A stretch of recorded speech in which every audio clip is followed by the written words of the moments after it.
Hey guys, welcome back, and it is already week 4 of Super Rugby AU.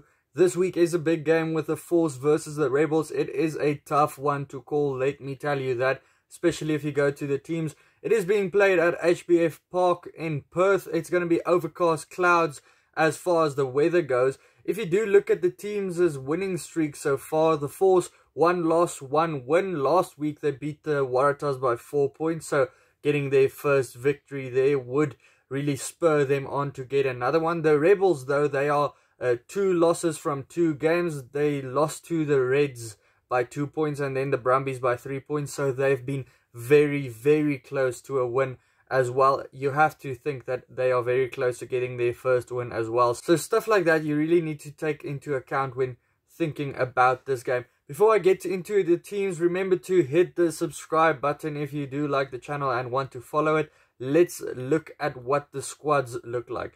The Rebels, no changes to their squad whatsoever. As you can see with the Force, they made 2 changes to their side. Mostly strong sides for both of them.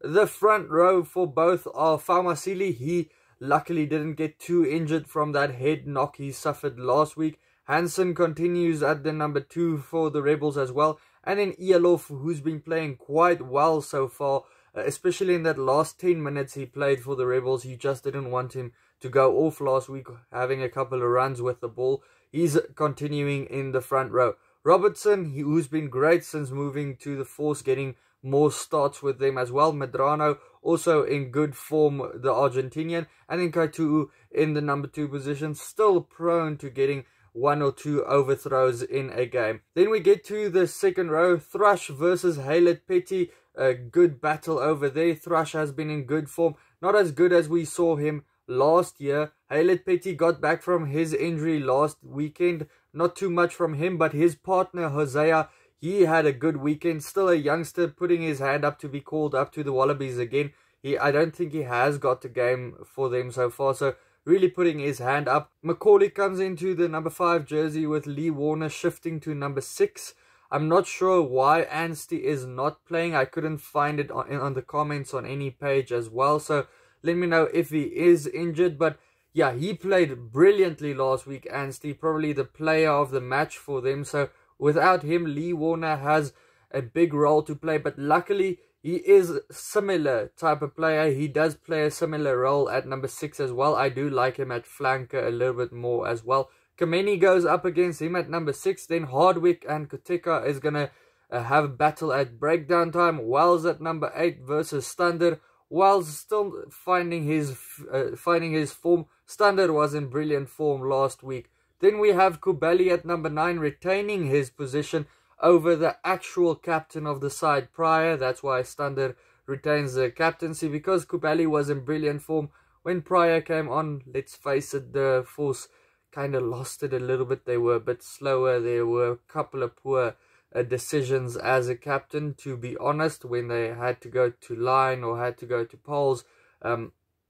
Poor decision making from them. They kicked away the ball at the end of the game and almost lost the game because of kicking the ball away from Pryor. Then Joe Powell goes up against Kubali. That's a big fight in my opinion. Matamua goes up against McIntyre. That's probably the biggest battle here. McIntyre being the playmaker for the Force, does weird things all over the park, retains the 10 jersey. Matamua, he's been in great fettle so far this season, especially with the boot scoring most of the Rebels' points for them with a penalty, because the Rebels are having a bit of problems at try time. They are struggling to score tries.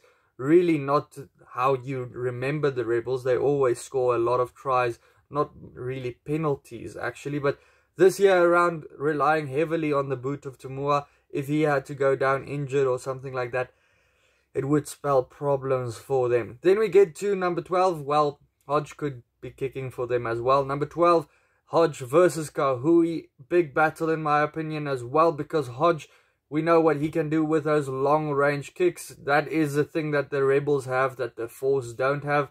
Kahui goes up against the Force. He had a big game last week as well. You could see he's not as fast as he used to be with that little bit of a break he had. We just could not outrun the backs of the other team. Kuridrani at number 13, also in good form for the Force so far, up against Illy, who's also in good form at the moment for the Rebels. So I can't wait to see how the two centre pairings go up against each other.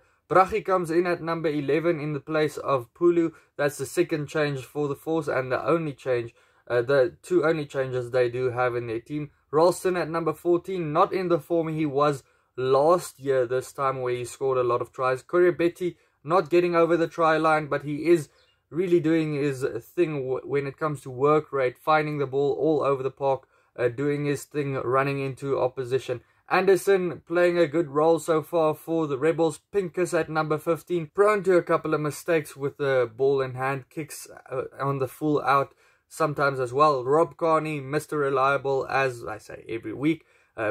Really good under the high ball so far. Went down last week, looked like he had a bit of a niggle, but went on and continued through the game. Really want to see him scoring a try as well one of these days.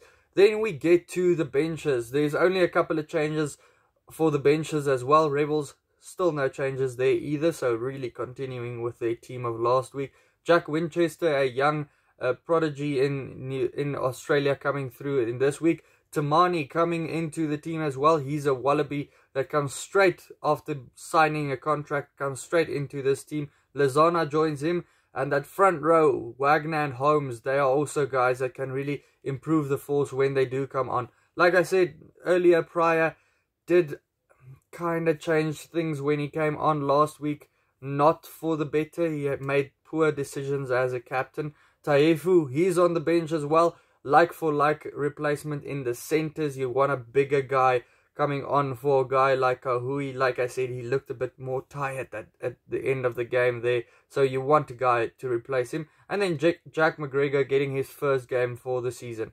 For the Rebels, they have a little bit less of an impressive bench. Sordoni, can't wait to see how he plays when he does go up against his other Argentinian friends. That's going to be a big battle there. Wilkin and Nolan, both of them are bracketed next to each other. So is Lumani and Gordon. And then James Tuttle as well for the Rebels.